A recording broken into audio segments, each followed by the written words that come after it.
Alright, hello everyone. Our focus for this video is the Pythagorean identities, right? But first you must be able to recall what are the reciprocal identities. So here on the board I have them, which is a sin x is equal to 1 upon cosec x.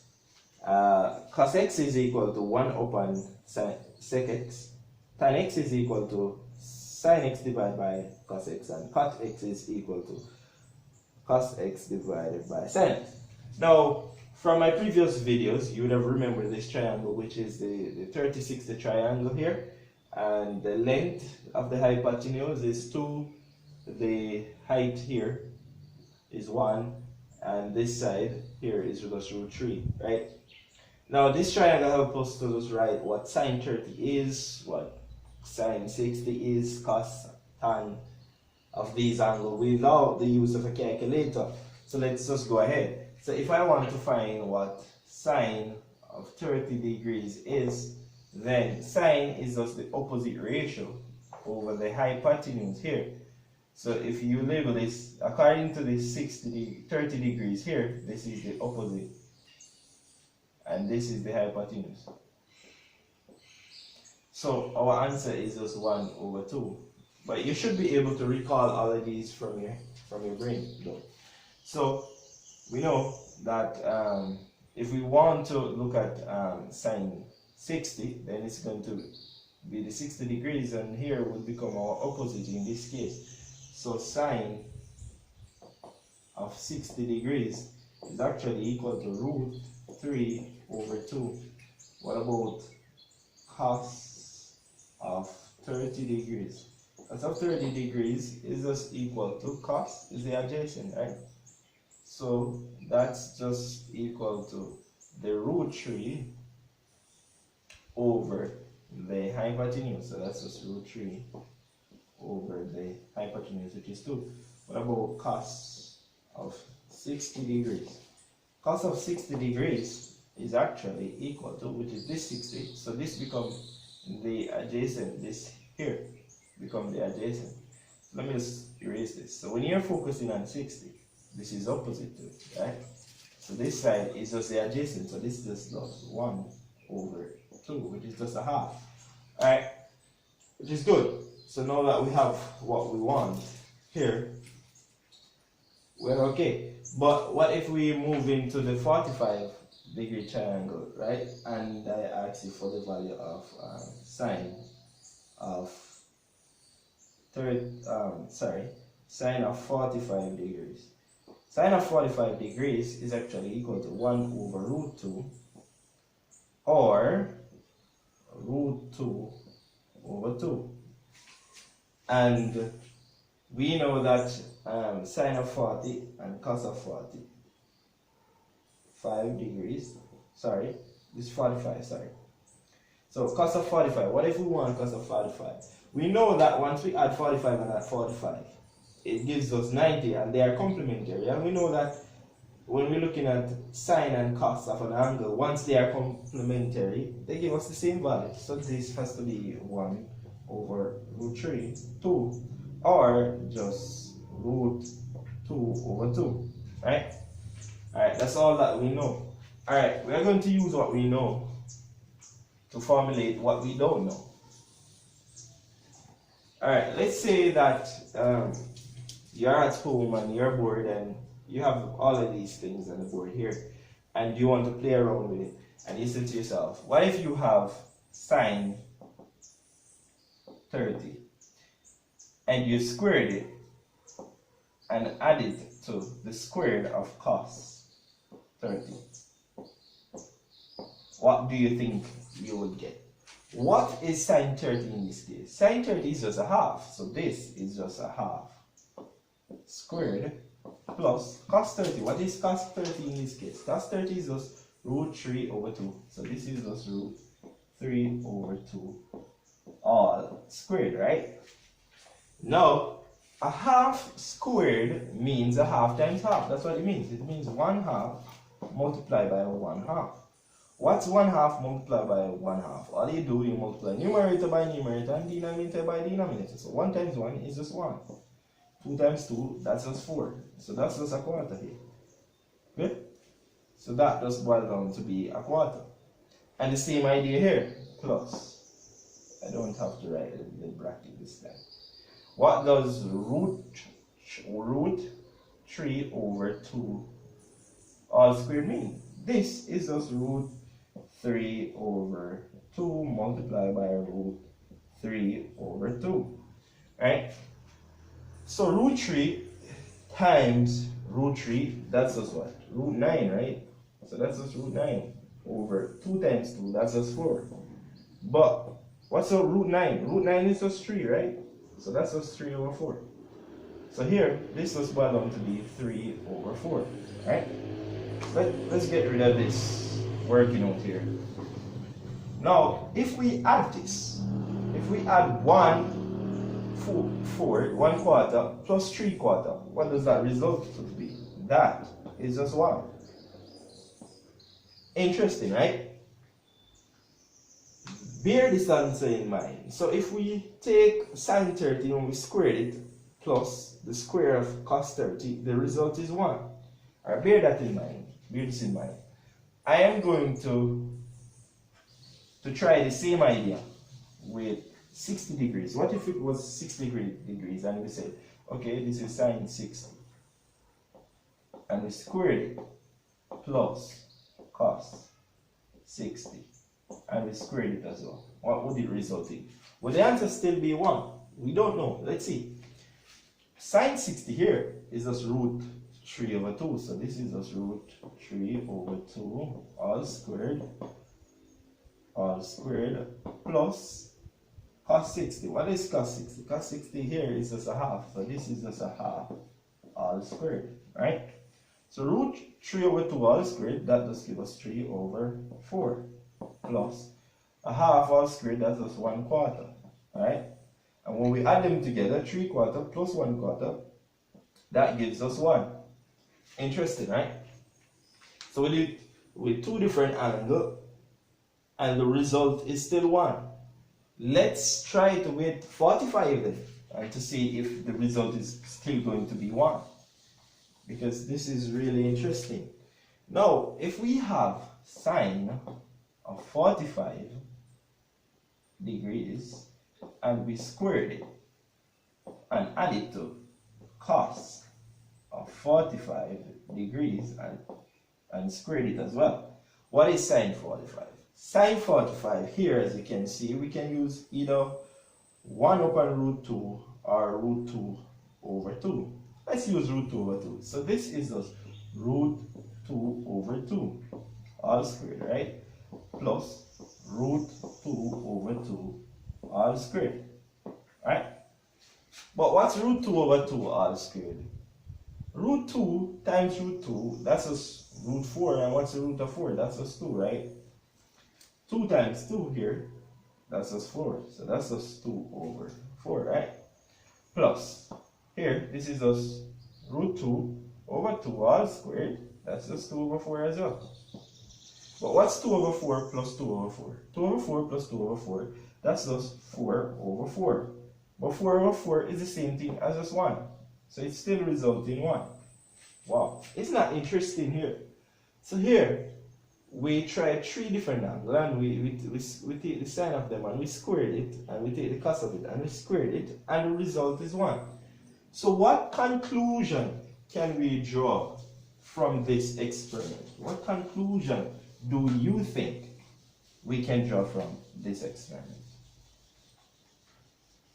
What this is saying to us is that if you have the sine of an angle, and let's say the angle is x, and you squared it, and you add it to the cos of that same angle, which is x, in this case, and you squared it, then the result will always equal to 1. That is what that experiment is saying a while ago. So sine squared plus cos squared equal 1. And that's a Pythagorean identity. And this identity is the model identity. This identity can also be rewritten as this. As you can write it as sine square root of x plus cos square root of x equal 1. Same thing. Right? So we know that this is now the one of the Pythagorean identity. Right? Now, I am going to write this identity in red here because I want to remember it. I said that this identity here is the model identity. So I'm going to write it here. So this is just sine square root of x plus cos square root of x is equal to 1. I'm going to put a box around it. That's what you need to know. Right? So you must know this one. If you don't know anything else, you must know it. Now, let's say here, I rewrite this one here, and I want to play around with this, and I want to divide it through by cos squared of x. Because this is technically an equation, right? And with equation, you can do anything to it once you do it to both sides of the equation. You can add something to it, you can subtract something to it, you can multiply something, or you can divide, doesn't matter. But once you do it to both sides, it is legal. So let's say I want to divide each term by cos squared of x. I want to divide this term by cos squared of x, and I want to divide this term by cos squared of x, and I also want to divide this term here by cos squared of x. If I divide each term by cos squared of x, what do you think I would get? Well, it's easy to see this one because cos squared of x divided by cos squared of x. That's just 1, right? So this would just give me plus 1. Here, this is just plus 1, right? And I have my equal sign. Now, what is 1 divided by cos squared of x? Here, if you look over here, you can draw on your memory. 1 upon cos. Do we have 1 upon cos over there? No, we don't. But if cos x is equal to 1 upon sec x, right? Then that means this implies that we could make sec x the subject of the formula, right? So this implies that sec x here is equal to 1 over cos of x. You see that? So sec x here implies that this is just 1 upon cos x if you make sec x the subject of the formula. That's what it implies. So in other words, 1 upon cos x is sec x. But here we have a square. So 1 upon cos squared of x. What do you think that would equal to? That's just sec squared of x. So this is just sec squared of x. What about if you have sine upon cos? Sine over cos is just tan x. But here we have squared. So if we have sine squared divided by cos squared, what do you think that is equal to? That is just tan squared of x. And by dividing each term here by cos squared of x, we derive a new identity, which is tan squared of x plus 1 equal sec squared of x. And let's write it in red here. So this becomes tan squared of x plus 1 is equal to sec squared of x. And that's another identity here.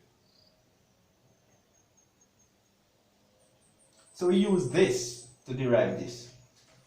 Do you think we can use this to derive more? Let's see. Let's say you have the same thing, which you rewrite it this time, and you say, okay, you have sine squared of x plus cos squared of x is equal to 1. And this time, you want to divide each term by sine squared of x. And you want to divide this term by sine square root of x, this term by sine square root of x, and this term by sine square root of x. Now, sine square root of x divided by sine square root of x, that's just 1. Agree? Plus cos x divided by sine x. Cos x divided by sine x, that's just cot x. So that means because this is squared, this is just cot square root of x, which is equal to 1 over sine x. Now, if sine x is equal to 1 divided by cosec x, right? That means this implies that cosec x, let me write it, this implies that cosec x, sec x is actually equal to 1 over sine x. Agree? Yes. So 1 over sine x is just cosec x. But here we have square. So what is this equal to? This is the cosec squared of x. That's basically it. Get it? So that's a new identity here. So we are saying 1 plus cot squared is equal to cosec x. And we can rewrite that in red here. And let me just rewrite. We're saying that 1 plus cot square root of x is equal to cosec square root of x.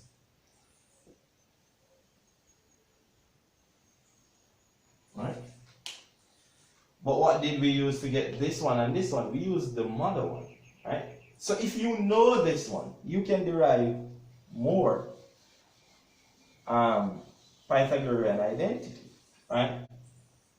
Now, we can manipulate each of them, but I'm just going to focus on the first one, which is the mother one. All you're going to do is write back what you have, which is sine square root of x plus cos square root of x, right, is equal to 1. Now, I want to make cos square root of x the subject of the formula.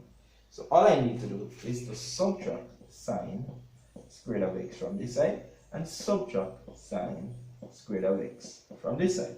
If I do that, sine square root of x cancel out this minus sine square root of x. So all I left back with is cos square root of x is equal to 1 minus sine square root of x.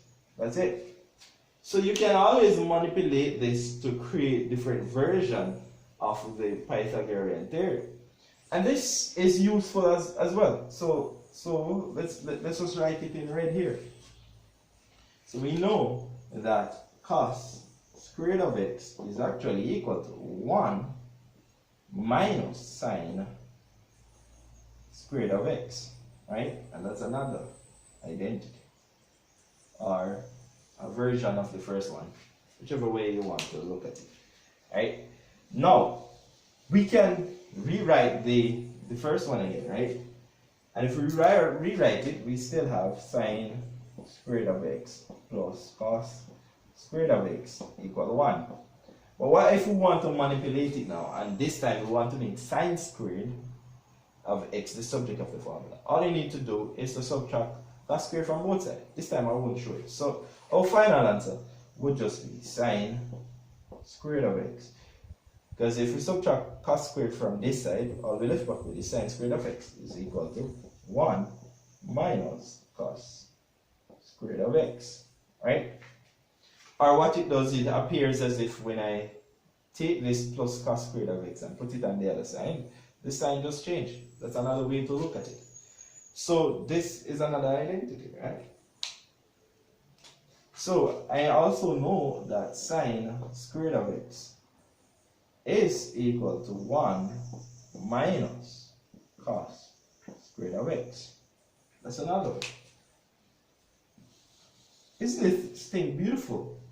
Because, you know, math is so beautiful. You can play around with it and you formulate a lot of knowledge here. So from what we know, we're taking what we know and we're deriving Pythagorean identities. You know, how is these identities helpful? They are helpful in terms of sometime on an exam paper you are asked to prove a trigonometric identity. So these are very, very important when you're proving identities. Sometimes you are asked to solve for an angle, and that is pretty helpful as well.